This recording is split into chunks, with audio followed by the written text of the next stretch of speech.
Hello mga ka-virgin. So for today's video, magugas muna tayo ng motor.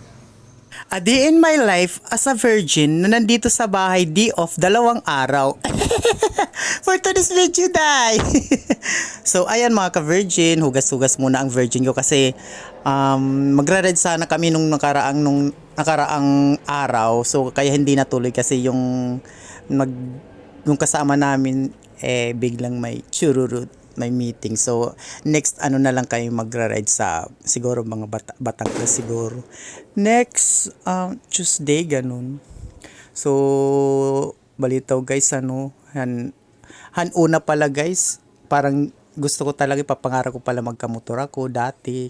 Yung gusto ko talaga yung sarili kong motor, hindi ako makikigamit ng ibang motor. So karoy ko talaga una, may ako sarili nga motor, bisan may mga motor di balay, diri ko yung gagamit, bisan ipapagamit akon. Kasi karoy ko kasi talaga nga sarili ko talaga nga motor itakon gagamitin. Dere ako makikigamit ang ibang nga motor. So dito kay takon na anuhan kasi bahin marugos so dito ba.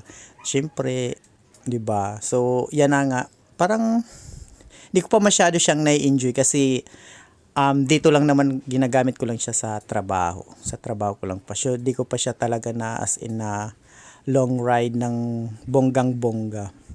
Pero kahit papaano 'di ba, liwat kay syempre nakapalit kita sarili naton nga kwarta nga war kita man araw ha ibang nga tao. So parang liwat, nakaka-proud syempre, kumbaga investment mo din yan kasi nakabili ka ng ganung gamit galing sa pagtatrabaho mo, 'di ba? So nakaka-proud lang sa sarili na nakabili ka ng ganyang gamit. So 'di ba? 'Di ba mga ka-virgin, nag-inistorya na liwat.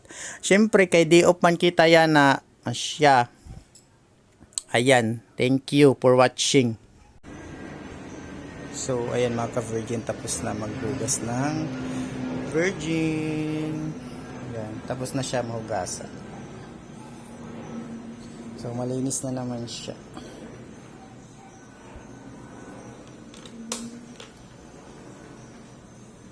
Ayan.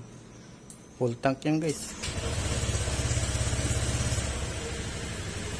Tapos na siya malinis na naman ang ating virgin.